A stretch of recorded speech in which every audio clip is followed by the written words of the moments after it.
illustrator and a graphic designer based in India, and welcome to my first Skillshare class. In this class, I'll be teaching you how you can paint realistic looking citrus fruits using watercolors. I work with different mediums to create artwork ranging from traditional paints to digital tools.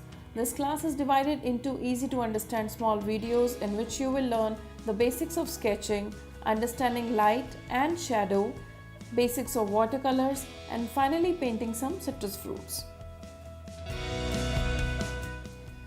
This class is appropriate for beginners as I have divided this class into 3 paintings ranging from beginner to an advanced level. So, your project for this class is to paint some citrus fruits in watercolors and upload in your project section.